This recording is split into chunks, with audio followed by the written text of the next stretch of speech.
있는데요. 어느 정도길래 뭐 이런 얘기 나오는 겁니까? 뭐 지금 뭐 사상 최대로 집값 그리고 전세값이 오른다는 보도가 계속되니까 뭐 시민단체로도 상담 전화 오는데 전세값을 5천만 원 올려달라고 했는데 어떻게 해야 되냐 뭐 이런 건데 현행 주택임대차 보호법은 최장 2년 동안만 임대차를 보호하고 그 안에 5%까지만 전세금이나 월세를 못 올리게 돼 있습니다. 근데 2년이 지나면 100%를 올리든 200% 올리든 누구도 막을 수가 없는데 집값하고 전세값이 그렇게 오르는 것이거든요.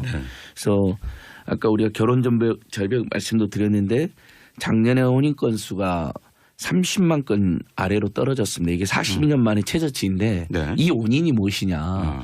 결혼에 대한 가치관이 바뀐 것도 분명히 있습니다만 실제로는 주거비에 대한 부담, 집값 마련의 부담, 교육비, 의료비, 통신비가 너무 과도한 사회에서 결혼을 아예 할 수가 없다. 그러니까 그게 출산율 꼴찌로도 이어지는 것이거든요. 결혼에 따른 사회적 비용이 너무 크다. 예, 맞습니다. 항상 우리가 해왔던. 예. 특히 이제 혼자 살 때 드는 비용보다 둘이 살게 되거나 아이가 생길 때는 비용이 곱절로 오르게 증가하게 되지 않습니까? 그것이 감당이 안 되기 때문인데 치명적인 게 집값인데 문제는 문재인 정부가 여러 계획 조치도 하고 굉장히 기대를 받고 있는데 부동산 정책에 대해서는 집값의 하향 평준화라든지 전세나 월세를 확 잡겠다라든지 이런 언급이 공약에도 일부 있기는 하지만 지금까지 명확한 시그널이 없다는 것입니다. 자, 박원경 기자가 데이터 저널리즘 팀에서 활동을 하고 있는데 최근에 취재 파일 통해서 이제 부동산 정책이 시그널이 없는 것 자체가 시그널이다 이런 제목으로 굉장히 좀 반향이 있었는데요. 이게 어떤 제목의 배경이 뭡니까?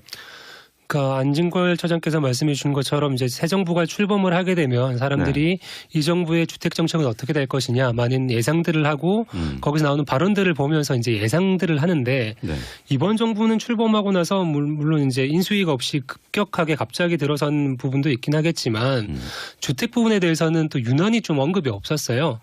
그러다 보니까 제가 뭐 부동산이나 전문가들하고 이야기를 하다 보니까 저렇게 언급을 안 한다는 것은 사실상 기존에 왔던 주택 정책을 그대로 이어간다는 의미로 해석할 수도 있지 않느냐. 그런 의미군요. 그렇게 이야기를 하면서 그러면 저 시그널이 없다는 것 자체가 지금 계속 지금까지 주택 기조를 이어간다는 시그널이다.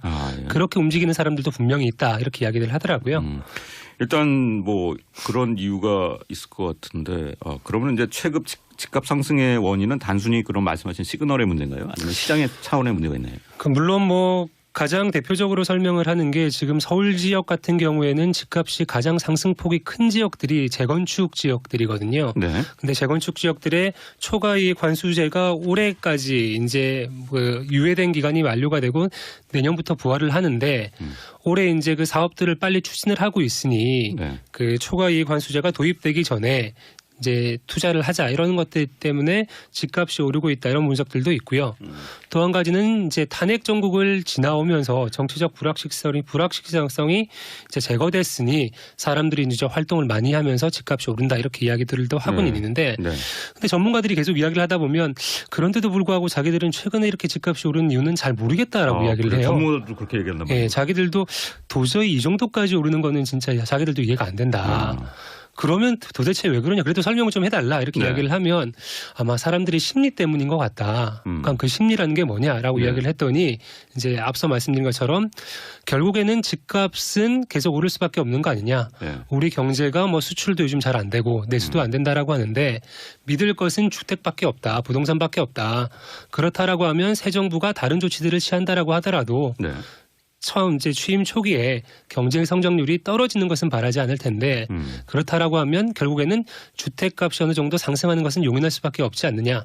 그런 심리들을 좀 가지고 있지 않느냐. 그래서 이렇게 많이 오르고 있지 않느냐 이렇게 이야기를 하더라고요. 사실 우리가 뭐 부동산 불패, 강남 불패라는 말을 뭐 귀에 못이박히도 들었지 않았습니까? 그러니까 부동산을 사실 안정적인 자산으로 여전히 인식하고 있는 것이 이제 우리 국민들 생각이고 그런데 이제 부동산 값이 이렇게 뛰다 보면은 사실 이제 너무 이제 비싸졌기 때문에 집값을 구할 수 없는 서민 입장에서는 계속 집값이 도망가는 기분이 들고요. 자, 여러 또 전문가들 다른 측면에서 사실은 집값이 폭락할 수 있다는 경고를 해왔어요. 왜냐하면 제가 주택 공급률이 100%가 넘거든요. 인구수보다 더 많단 말이죠. 그러면 사실은 시장 경제 원리로 보면 공급이 많으니까 떨어져야 됩니다. 근데 1인당 많이 가지고 있는 사람도 있지만은 국민 절반이 집이 없기 때문에 이 절반은 집을 살려고 한단 말이죠. 근데 집을 살려고 하는 분들에게 사실 이분들이 소득이 없으면 못 사잖아요. 근데 이명박 정부 박근혜 정부에서 계속 펼쳤던 정책이 빚을 주겠다는 겁니다. 네. 빚을 많이 줄 테니까 집을 사라는 겁니다. 집값은 오를 테니까 사놓는 게 유리하다는 이렇게 시그널을 주는 거죠. 근데 지금 문재인 정부에서는 시그널이 없다는 게 그런 생각으로 하다가는 앞으로 안 된다. 우리가 전월세 상한제도 할 거고 공공임대주택도 계속 늘려가지고 네. 집을 안 사도 되니까 집값이 떨어져야 된다. 그러니까 예를 들면 집값이 상승할 걸 기대하는 정책 기대해서는 안 된다는 시그널을 주셔야 된다. 안 주는 거예요. 네네. 그렇다면 결국은 근로소득이나 자영업자들의 소득이 정체되어 있거나 하락하는 한국 사회에서 소득이 늘 것은 금수저들이 아닌 나머지 대부분의 서민 중산층 입장에서는 네. 집값이 그럼 계속 오를 수밖에 없다. 그럼 빚내 사자. 네. 현 정부도 비슷하구나. 네. 이렇게 되니까 오르는 겁니다. 제가 분석하기는 그렇거든요. 사실 이제 돌아보면은 지난 대선 국면에서 TV 토론 같은 거 할 때도 유독 이제 부동산 문제가 거론이 잘 안 됐던 것 같은 느낌이 들어요. 항상 이제 이게 선거 때마다는 중심 주제였는데 말이죠. 되게 부동산이라고 하는 게 사실 우리나라 국민들 모두랑 연관이 되어 있고 모두가 관심을 가지는 주제이기 때문에 사실 대통령 선거 때마다 어떤 개발 정책을 할 거냐 그리고 주택 정책 관련해서 앞으로 어떻게 할 거냐라고 하는 게 굉장히 좀 논쟁이 뜨거웠던 부분이었는데 이번 선거 때는 TV 토론이 6번 있었는데 한 번도 부동산 정책은 이야기가 된 적이 없거든요. 그건 굉장히 조금 그걸 보면서 사람들이 당시에 부동산 시장이 좀 안정이 돼 있었나요? 그래서 그랬나요? 안정이 됐다라고 뭐 일각에서는 보는 시각들도 있긴 네. 하겠지만 2014년부터 해서 다시 그 박근혜 정부에서 그 DTI와 LTV 규제를 완화한 이후에 집값이 굉장히 많이 오르고 있던 네. 상황이긴 네. 했거든요. 네. 그렇기 때문에 안정이 됐다라고 보기에는 좀 무리는 좀 있을 것 같고요. 그렇군요. 자, 근데 정부 입장에서 우리가 뭐 생각해 보자면은 사실 이제 경제부총리 청문회도 뭐 어제 그제 하지 않았습니까? 네. 그런 상황에서 정부 사령탑을 아직 만들지 못한 상황이어서 좀 이제 그 뭐 그냥 대책 없이 당하고 있다 이렇게 생각할 수도 있을 것 같은데 일단 뭐 여러 가지 뭐 대출 규제라든지 대책들이 거론이 되고 있지만은 새 부총리 후보는 일단 좀 신중한 입장을 보인 것으로 이렇게 알려지고 있고요. 역시 이제 관심은 그 주택담보 인정 비율이라든지 총부채 상환 비율 같은 이런 데 대출 규제에 다시 들어갈 것이냐, 더 옥죄할 것이냐 여기 이거 같은데요. 예, 결국은 지금 가계부채가 1,300조가 넘어서 네. 빨간불 계속 경고를 받고 있지 않습니까? 가계부채가 늘어난다는 것은 빚을 갚아야 되고 이자를 비용을 지불해야 된다는 건데 우리나라 또 세계에서 가장 높은 이자율이 보장되어 있는 나라이거든요. 네. 그러다면 내수가 침체될 수밖에 없습니다. 네. 수출 대기업으로 먹고 살던 시절이 지나서 결국은 내수가 살아나야 경제가 산다고 다 이야기하는데 사람들이 대부분 빚을 갚거나 아니면 집값을 마련하거나 아니면 전월세 비용을 내는데 대부분 비용을 쓰기 때문에 소비가 줄어들게 되어 있는 거거든요. 네. 그러니까 지금 정책을 그대로 둬서는 안 됩니다. 그래서 지금 이제 LTV, DTI 그보다 좀 더 뭐 강력한 DSR 정책도 이제 나오고 있는 것이거든요. 네. 그럼 결국 빚내서 집 사는 걸 막겠다는 거고 가계부채 증식을 막겠다는 건데 그러면 사실은 집값이 조금씩 하향 안정화될 전망이 있는 건데 네. 그것이 언제 어떻게 될지 여전히 불확실하고 정부의 의지는 아직도 불투명합니다. 네. 김동연 부총리 후보는 신중하고 김현미 국토교통부 장관 후보는 그런 정책을 펼치겠다는 기조처럼 나오거든요. 네. 근데 문재인 대통령님이 집값이 폭증하는 것이 심각하다는 말을 했는데 그래서 어떻게 하겠다는 이야기가 없어요. 네. 저라면 이렇게 해야 될 건다고 생각하거든요. 결국 국민 절반이 집이 없어서 불안하고 그분들이 집값 하향 안정화를 바라고 있는 건데 네. 명확히 우리 정부의 기조는 집값 하향 안정화다. 집이 부동산 투기 수단이 돼서는 안 된다. 그다음에 지금 집 없는 국민들께서 빚내서 집 사지 말아라. 그럼 가계부채가 늘어나고 부담이 될 거다. 이자 부담이. 네. 오히려 공공임대주택을 서울시 시프트가 20년을 안 쫓겨나서 살 수 있게 되어 있습니다. 네. 이걸 전국적으로 공급하겠다. 네. 주거 밀집 지역에. 네. 그다음에 전월 상한제에서 민간 임대차에서도 전월세나 월세 폭등을 막겠다. 이렇게 해줘야 되는데 이런 이야기가 명확하지 않으니까 그러면 당연히 투기 수요가 계속 살아나는 거죠. 네, 예상 밖으로 이제 이번 부동산 시장의 이상 기류는 사실 이제 그동안 심화됐던 이제 양극화를 다시 확인하는 그런 순간이 되고 있는 것 같아요. 지금 이른바 강남에서는 갭 투자라고 해갖고 네. 이제 전세를 끼고 이제 아파트를 사는 거죠. 뭐 집을 네, 사는 네. 뭐 그런 투자가 굉장히 성행을 하고 있다는데 네. 어떻습니까? 뭐 이제 전세 가격이 굉장히 많이 오르면서 그 전세 가격이랑 매매 가격이랑 차이가 굉장히 많이 줄어들어 가지고 갭 투자를 하시는 분들이 많은데 뭐 일각에서는 이제 그 갭 투자라고 하는 게 주택 가격이 계속 상승하는 상황에서는 그게 뭐 유망하다. 이제 그게 충분히 투자 가치가 있다라고 이야기를 하는데 반대로 생각을 해서 지금도 계속 갭 투자가 이루어지고 있다라고 보면 시장에서는 계속 집값은 오를 거라고 생각을 하고 있다는 거거든요. 그런 부분들이 실제로 이제 시장에 참여하는 사람들한테 자기들이 움직이는 동인이 되고 있는 부분들이 있는 거고 안 처장님 말씀해 주신 것처럼 뭐 저는 반드시 뭐 집값을 하향 안정화해야 된다 아니면 뭐 잡겠다라고 뭐 정부가 할 필요는 없다라고 생각은 하는데 다만 방향성이 어떠하다 이런 건 좀 명확하게 해줄 필요가 있을 것 같아요. 뭐 이제 집을 사겠다라고 마음을 먹었다가 이제 정부의 뭐 신호가 어떻게 하겠다라는 게 잘 명확하지 못해서 집을 그럼 조금만 1년 있다 사야지라고 하다가 그 사이에 집값이 엄청 올라 버려가지고 피해를 보는 분들도 있을 테고 그 반대 경우도 있을 거거든요. 그런 부분에 대해서 발생하는 뭐 부작용이나 이런 부분을 줄이기 위해서라도 방향성에 대해서만은 좀 확실하게 좀 할 필요가 있을 것 같습니다. 지금도 사실 이제 그 주택 관련 대출 여건이 좀 강화가 된 상태이기 때문에 이른바 갭 투자라는 걸 하는 분들은 뭐 상대적으로 이제 담보 능력이 있는 그런 분들이라고 볼 수 있고 결국 이제 그 극단에 있는 뭐 서민층 신혼부부라든지 이런 분들은 여기에 또 반사되는 뭐 전세값 상승 같은 것 때문에 굉장히 또 고통을 받게 되는 그런 상황이 되는 거 아닙니까? 지금 계속 그 우리 보건사연구원 조사로도 전세값, 집값 계속 뛰었다 이렇게 나오잖아요. 특히 전세값은 서울시만 해도 아파트 평균 전세가는 이제 3억이 넘어간 지 오래되고 있습니다. 그러니까 지금 이제 어떤 분들은 헷갈릴 수 3억? 매매가? 아닙니다. 지금 전세가가 3억이 넘어가는 거예요. 평균 전세가. 단 평균 전세가라면 서울 시내 조금 교통 좋은 데는 4억, 5억까지 전세가가 올라가는 겁니다. 그러니까 저는 저도 이제 서민 주거 안정운동을 계속 해온 사람이니까 항상 공인중개사 사무실 지날 때마다 매매가하고 전세가 이렇게 그 A4 용지로 붙여놓잖아요. 아파트 단지라든지. 근데 이런 다세대 다가가고는 아직 3억이 안 된 데가 많이 있지만 웬만한 아파트는 지금 3억이 다 넘어가고 있는 거거든요. 그러니까 집 사기도 어렵지만 전세 들어가기도 어려운 상황입니다. 그리고 또 대부분의 건물주들이 전세로는 금리가 낮기 때문에 소득이 제대로 안 생긴다 해서 월세로 지금 급격히 또 전환하고 있어요. 근데 월세의 전환은 어떤 문제를 잡냐면 월급 200만 원 이하만 받는 우리 국민들이 1,000만 명 가까이 되는데 거기에 예를 들면서 월세 50에서 100만 원만 내도 소득이 소비열이 확 줄어들잖아요. 그래서 계속 내수 침체 원인이 됩니다. 그러니까 저는 문재인 정부가 결단을 내려야 된다고 생각하는데 부동산 시장이 인위적으로 개입했다가 노무현 정부 때 실패한 경험이 있어서 굉장히 조심스러운 건 이해가 되고 또 시장이라는 게 그렇게 정부 정책대로 막 되는 건 아니잖아요. 그것도 이해가 돼요. 하지만 분명한 것은 집을 가지고 있는 분들은 집값 상승되는 걸 원하는 건 맞지만 거기에는 계속해서 집이 그렇게 계속 투기의 수단이 돼서는 안 된다는 말씀을 드리면서 정책 포커스가 집이 없는 절반의 국민을 향해야 된다는 거죠. 이분들에게는 집값이 하향 평준화 필요하고 그다음에 전월세의 안정이 절실합니다. 또는 공공임대주택의 확충이 확실하거든요.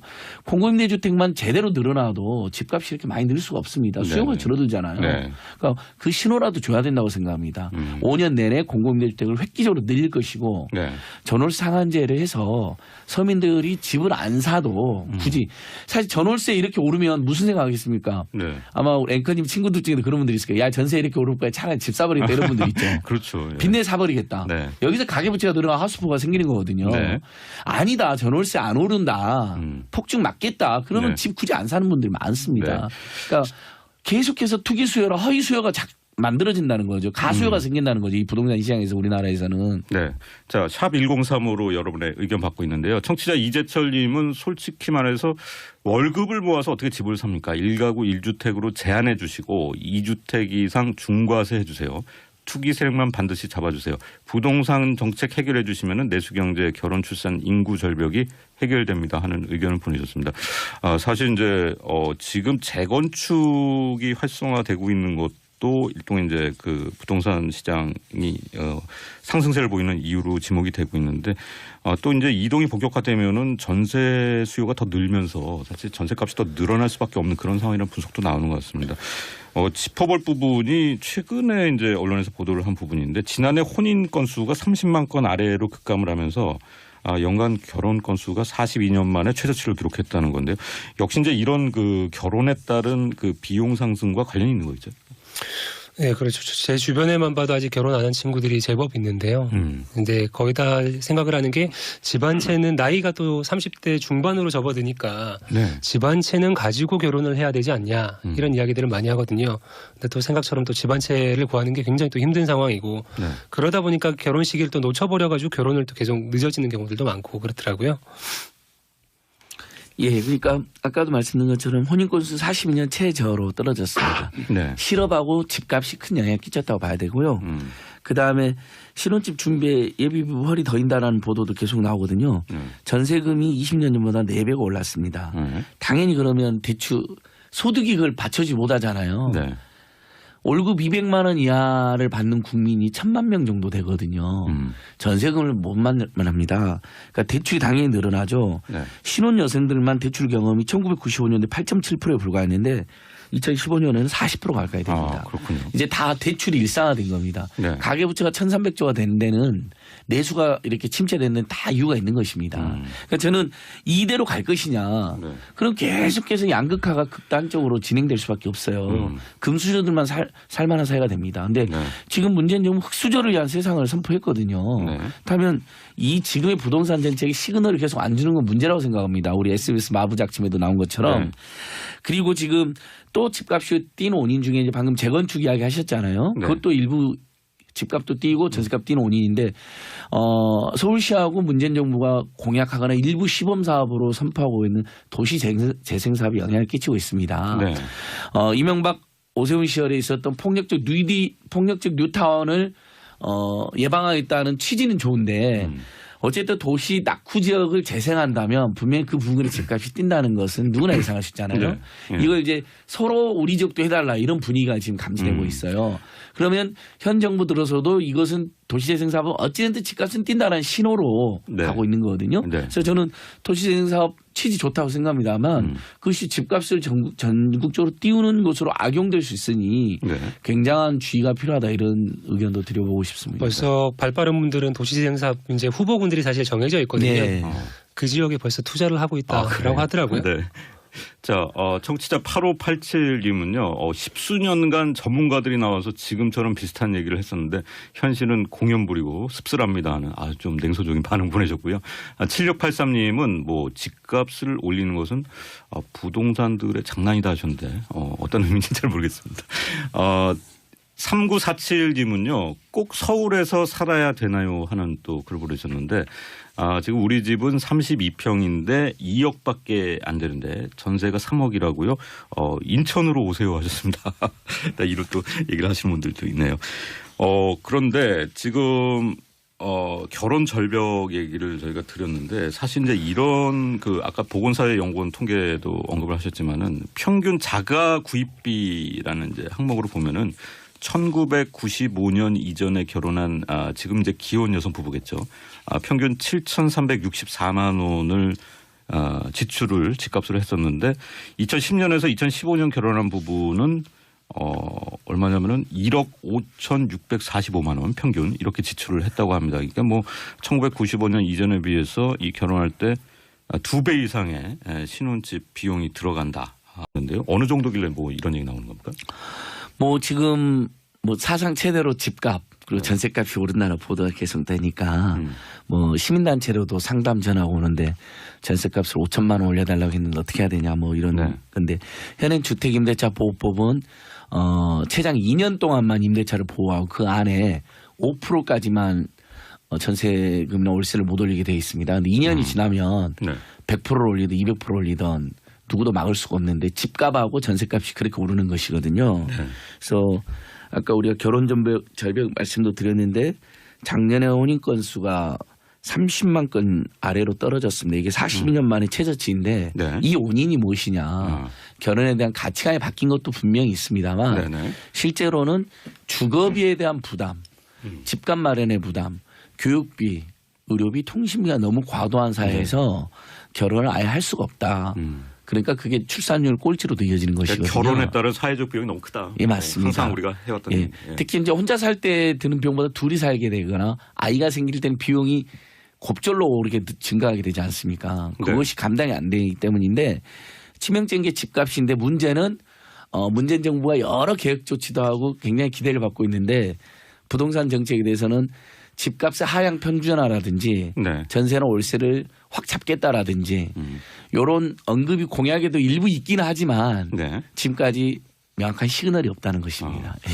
자, 박원경 기자가 데이터 저널리즘 팀에서 활동을 하고 있는데 네. 최근에 취재 파일 통해서 이제 부동산 정책이 시그널이 없는 것 자체가 최근에 이렇게 집값이 오르는 이유는 잘 모르겠다라고 이야기를 해요. 전문가도 그렇게 얘기했나 봐요. 예, 자기들도 도저히 이 정도까지 오르는 거는 진짜 자기들도 이해가 안 된다. 그러면 도대체 왜 그러냐. 그래도 설명을 좀 해달라. 이렇게 네. 이야기를 하면 아마 사람들이 심리 때문인 것 같다. 그럼 그 심리라는 게 뭐냐라고 네. 이야기를 했더니 이제 앞서 말씀드린 것처럼 결국에는 집값은 계속 오를 수밖에 없는 거 아니냐. 네. 우리 경제가 뭐 수출도 요즘 잘 안 되고 내수도 안 된다라고 하는데 믿을 것은 주택밖에 없다. 부동산밖에 없다. 그렇다라고 하면 새 정부가 다른 조치들을 취한다라고 하더라도 네.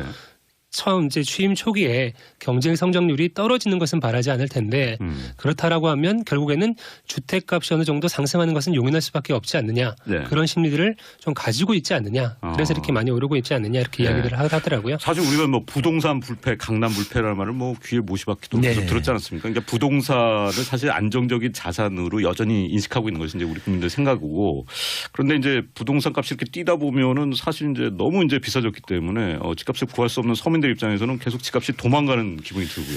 자, 여러 또 전문가들 네. 다른 측면에서 사실은 집값이 폭락할 수 있다는 경고를 해왔어요. 네. 왜냐하면 제가 주택 공급률이 100%가 넘거든요. 인구수보다 더 많단 말이죠. 네. 그러면 사실은 시장 경제 원리로 보면 공급이 많으니까 떨어져야 됩니다. 근데 1인당 많이 가지고 있는 사람도 있지만은 국민 절반이 집이 없기 때문에 네. 이 절반은 집을 살려고 한단 말이죠.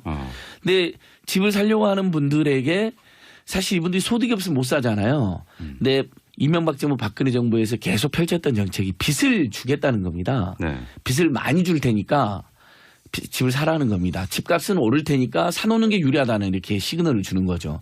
근데 지금 문재인 정부에서는 시그널이 없다는 게 그런 생각으로 하다가는 앞으로 안 된다. 우리가 전월세 상한제도 할고 공공임대주택도 계속 늘려가지고 네. 집을 안 사도 되니까 집값이 떨어져야 된다. 그러니까 예를 들면 집값이 상승할 걸 기대하는 정책 기대해서는 안 된다는 시그널을 주셔야 된다. 안 주는 거예요. 네네. 그렇다면 결국은 근로소득이나 자영업자들의 소득이 정체되어 있거나 하락하는 한국 사회에서 소득이 늘 것은 금수저들이 아닌 나머지 대부분의 서민 중산층 입장에서는 네. 집값이 그럼 계속 오를 수밖에 없다. 그럼 빚내 사자. 네. 현 정부도 비슷하구나. 네. 이렇게 되니까 오르는 겁니다. 제가 분석하기는 그렇거든요. 사실 이제 돌아보면은 지난 대선 국면에서 TV 토론 같은 거 할 때도 유독 이제 부동산 문제가 거론이 잘 안 됐던 것 같은 느낌이 들어요. 항상 이제 이게 선거 때마다는 중심 주제였는데 말이죠.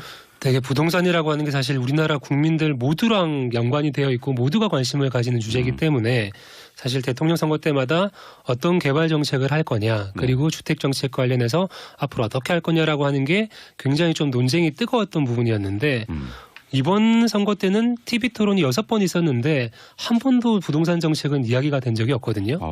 그건 굉장히 조금 그걸 보면서 사람들이 당시에 부동산 시장이 좀 안정이 돼 있었나요? 그래서 그랬나요? 안정이 됐다라고 뭐 일각에서는 보는 시각들도 있긴 네. 하겠지만 2014년부터 해서 다시 그 박근혜 정부에서 그 DTI와 LTV 규제를 완화한 이후에 집값이 굉장히 많이 오르고 있던 네. 상황이긴 네. 했거든요. 네. 그렇기 때문에 안정이 됐다라고 보기에는 좀 무리는 좀 있을 것 같고요. 그렇군요. 자, 근데 정부 입장에서 우리가 뭐 생각해 보자면은 사실 이제 경제부총리 청문회도 뭐 어제 그제 하지 않았습니까? 네. 그런 상황에서 정부 사령탑을 아직 만들지 못한 상황이어서 좀 이제 그 뭐 그냥 대책 없이 당하고 있다 이렇게 생각할 수도 있을 것 같은데 일단 뭐 여러 가지 뭐 대출 규제라든지 대책들이 거론이 되고 있지만은 새 부총리 후보는 일단 좀 신중한 입장을 보인 것으로 이렇게 알려지고 있고요. 역시 이제 관심은 그 주택담보 인정 비율이라든지 총부채 상환 비율 같은 이런 데 대출 규제에 다시 들어갈 것이냐, 더 옥죄할 것이냐 이거 같은데요. 예, 결국은 지금 가계부채가 1,300조가 넘어서 네. 빨간불 계속 경고를 받고 있지 않습니까?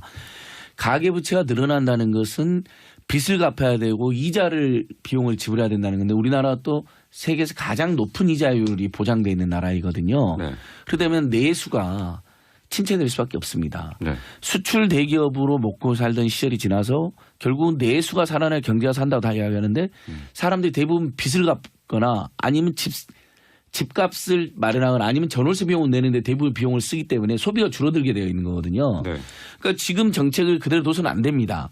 그래서 지금 이제 LTV, DTI 그보다 좀 더 강력한 DSR 정책도 이제 나오고 있는 것이거든요. 네. 그럼 결국 빚내서 집 사는 걸 막겠다는 거, 가계부채 증식을 막겠다는 건데 그러면 사실은 집값이 조금씩 하향 안정화될 전망이 있는 건데 네. 그것이 언제 어떻게 될지 여전히 불확실하고 정부의 의지는 아직도 불투명합니다. 네. 김동연 부총리 후보는 신중하고 시그널이다 이런 제목으로 네. 조금 굉장히 좀 반향이 있었는데요. 이게 어떤 제목의 배경이 뭡니까? 그러니까 안진걸 처장께서 말씀해 주신 것처럼 이제 새 정부가 출범을 하게 되면 사람들이 이 정부의 주택 정책은 어떻게 될 것이냐 많은 예상들을 하고 거기서 나오는 발언들을 보면서 이제 예상들을 하는데 네. 이번 정부는 출범하고 나서 물론 이제 인수위가 없이 급격하게 갑자기 들어선 부분도 있긴 하겠지만 주택 부분에 대해서는 또 유난히 좀 언급이 없었어요. 그러다 보니까 제가 뭐 부동산이나 전문가들하고 이야기를 하다 보니까 저렇게 언급을 안 한다는 것은 사실상 기존에 왔던 주택 정책을 그대로 이어간다는 의미로 해석할 수도 있지 않느냐. 그런 의미군요. 예. 그렇게 이야기를 하면서 그러면 저 시그널이 없다는 것 자체가 지금 계속 지금까지 주택 기조를 이어간다는 시그널이다. 예. 그렇게 움직이는 사람들도 분명히 있다. 이렇게 이야기를 하더라고요. 일단 뭐 그런 이유가 있을 것 같은데 그러면 이제 최근 집값 상승의 원인은 단순히 그런 말씀하신 시그널의 문제인가요? 아니면 시장의 차원의 문제가 있나요?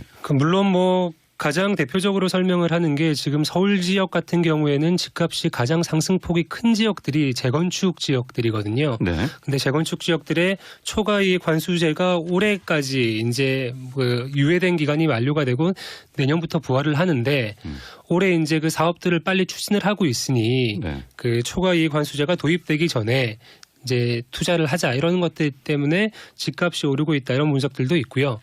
또 한 가지는 이제 탄핵 정국을 지나오면서 정치적 불확실성이 이제 제거됐으니 사람들이 이제 활동을 많이 하면서 집값이 오른다 이렇게 이야기들도 하고는 있는데 네.